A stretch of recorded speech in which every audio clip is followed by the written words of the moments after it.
Hey everyone, welcome to a new episode of the Red Devils Corner Kick podcast, a fan podcast dedicated to Manchester United Football Club. As always, like, subscribe, follow, whether you're watching on YouTube, Apple Podcasts, or listening on Apple Podcasts or Spotify. And don't forget to follow on Instagram, TikTok, and X as well. I do apologize for being away for the last couple of days, have been under the weather.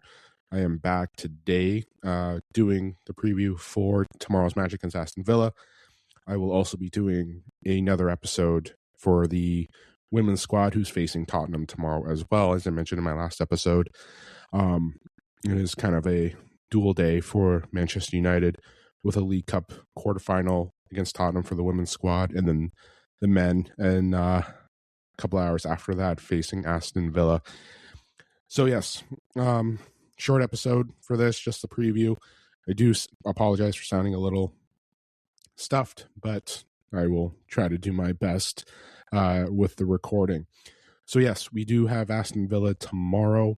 It is an important match. Every match is always important, but we have an important game here. And yes, I'm sure people are going to be mentioning about the results of today's Premier League schedule.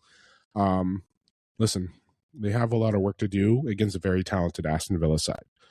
We are going to be missing at least 6 players going into this game. Mazraoui, at least 6 players were missing. 6 important players were missing tomorrow. Mbeumo, Ahmad, Mazraoui are gone due to AFCON. Maguire, De Ligt, Casemiro are gone. De Ligt and Maguire still out with injury. Casemiro is out due to suspension due to the yellow card that he received on Monday night's match against Bournemouth. So yes, we're out with 6 people, which means a lot of things need to be done tomorrow with the squad. So that means a lot of pressure. So, and obviously this week, going to Bournemouth, news being leaked. Yes, I'm aware of the whole Kobe Mainoo saga and everything going on. With everything going on tomorrow, and yes, the Bruno Fernandes interview as well. Listen, we understand when it's Manchester United, drama is always around the corner. So we know that there's going to be a lot of pressure going into this game. It's not going to be excuses, but a lot of stories going into this game where probably getting blown up more than it should have. We know the Kobe Mainoo saga has been going on all season. We know Amarim has made his press conference, and yes, I fully agree with everything Amarim has been saying in that press conference, and he has been right. And listen, I'm not going to get into it, but we know what the standards need to be for this club. And going into this game, everyone has to be on that right page. Everyone has to be there. Everyone needs to be ready to go. No holding anything back, no holding grudges. You have to show up and bring everything to the pitch. Now, tomorrow, for me, it's a lot of question marks of what we're going to expect. There's talks of the 4-3-3 going into tomorrow. To me, when I was setting up my lineup, I tried to set up a way of a 4-3-3. I can't do that until I have everyone back, because when you look at a 4-3-3, you're going to be seeing everything change. But like I mentioned on Tuesday's episode, the 4-3-3 has always been discussed with Ruben Amorim. It wasn't that he was going to start with it. It's that the fact that when he starts with the 3-4-3, which was his base, during the game, there will be transitions to other formations. So when we look at tomorrow, it's still going to be starting a 3-4-3. That's what I believe. And then you're going to see it throughout the game, different transitions to different formations. So let's say we're doing an attack on like a 3-4-3, or, you want to do a 4-4-2, or you're going to see different transitions of different formations. But the 4-3-3 could be an evolution of the game of what he was talking about growing and getting things ready in the game. But just trying to start out with a 4-3-3 is tough because, we're missing personnel. There's going to be people that are not going to be fit into that system, and you're going to be leaving important players out. So chances are, when you're watching the game, we're probably going to be transitioning into a 4-2-3-1 possibly during that game. We're going to have players in certain positions, move them up, back 4, so on and so forth. So we're going to be looking at that. Excuse me 1 second. Do apologize for that. But yes, there's going to be transitions in different formations while that game is going on. But tomorrow it's still going to be a 3-4-3. They have a lot of things to do tomorrow. Listen, Aston Villa has been playing very well this season. They're in the top 5 of the league. They're scoring goals. They have a very well lineup. So we know what we're going to be facing. We know that they can score. They have Rodgers. They have Watkins. They have Martinez, who United were looking at getting as a potential keeper. So we're going to be seeing a very good side. And right now, as much as what we played well against them in the last couple of seasons, that doesn't matter. What matters is going into this game and being able to control everything. The back three, listen, we're going to be seeing them there. And for me, we're going to have to keep everything the same that it has been. I know Martinez is back. We have players there. I don't think Martinez is fully healthy. Kobe Manu, excuse me.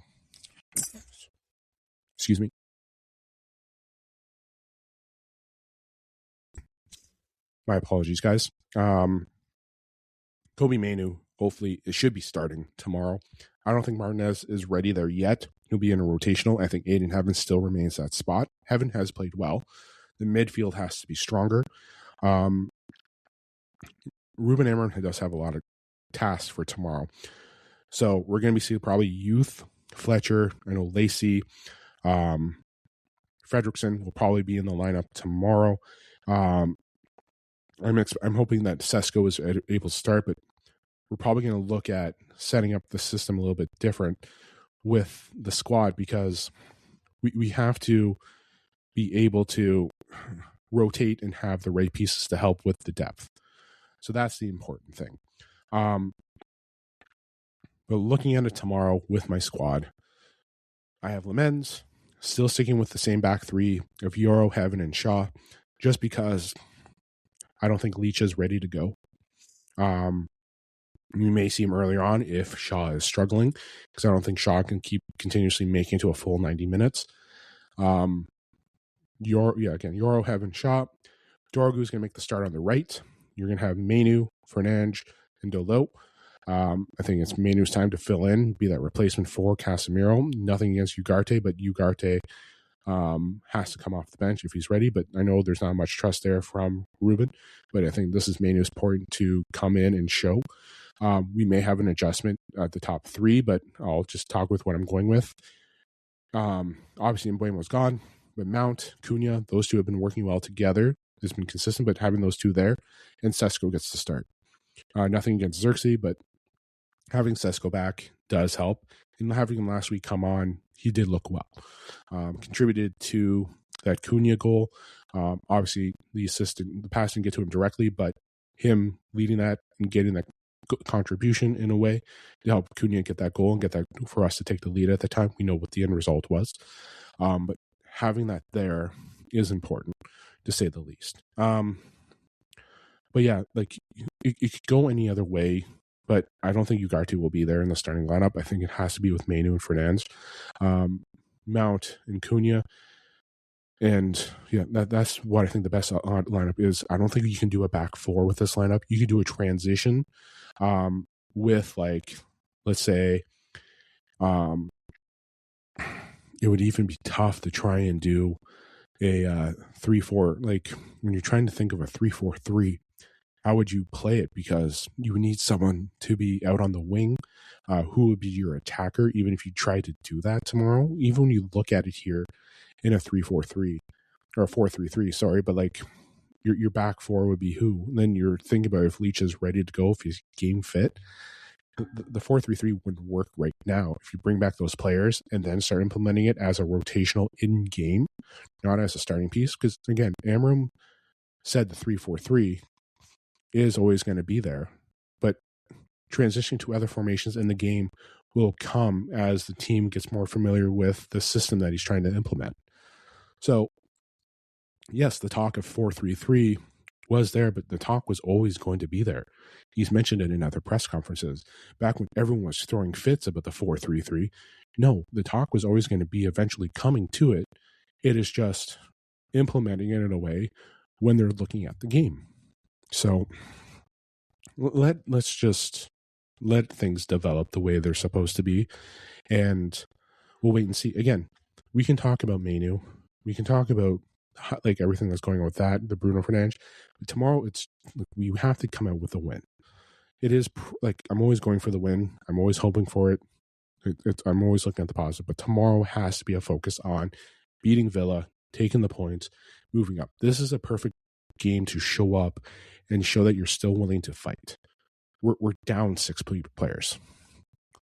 It's the next man up mentality. That's what it's got to be. Next man up mentality against Aston Villa. Can our squad show up and be that next man? Manu, everyone's going to get Manu. He's going to be there. Despite all the news about January, the loan, going somewhere else, not being happy. Says he's willing to stay and fight. Like, there's more reports out there than anything. Like, and there's never an accurate story, especially when it comes to football. Never an accurate story. One day he's leaving. Next day it's a permanent leave. One day he's going to just go and come back. One, he's just going to try and go so he can outlast the manager. Now there's another report that I saw that if we're short or that he needs to stay, he's willing to stay and fight now. There's, yes. But we will see. We will see how it goes. But again, players are going to get their opportunities. Players are going to be stepping up. So, like, listen, having Licha back is great, but having Licha come off the bench right now is key. Having him build up that tempo. Because, again, he came back from a serious knee injury.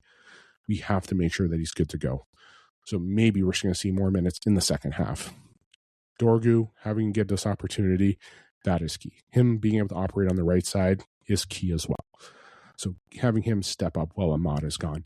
Having him work with either Mount or Cunha on the right is important. It may just be Cunha on the right, Delo on the left. Or not, sorry. Cunha on the right, Mount on the left. That way Cunha and Delo, or Mount and Delo continue to work well. And then you have Cunha and Dorgu together as well. So they all have to be there. Everyone has to be smart with the plays. Everyone has to work in transition. Everyone has to pick up their man. Consistency, discipline, finish. I preach this every episode. That's the main important thing. We are facing a very talented Aston Villa team. They have depth. They have a team that can play. So right now we are in struggle. We're missing players. We have everything. Like, I'm not making excuses, but obviously this week everything's being blown up. And today's the game where they have to basically silence all the critics. But today, to me, it's not about what's been happening this week. This week, it's about everyone showing up to be those players that we're missing. Replacing Mbuemo, replacing Ahmad, replacing Mazraoui, replacing Delit, Maguire, Casemiro, because we lost those guys. Those are 6 players. Those are 6 depth pieces that we could have for tomorrow, but we don't. So when you're looking at it here, when you're looking at the importance of players, Ugarte having him healthy, Xerxes coming off the bench, looking players like Lacey, Licha, having that there. You can't put all your players on at once and not have any important depth rotational pieces. You have to strategize. So I'm expecting Xerxes coming off the bench, Licha coming off the bench, Ugarte potentially coming off the bench, but you may see Jack Fletcher tomorrow. You're going to possibly see Lacey tomorrow. Excuse me one second, guys.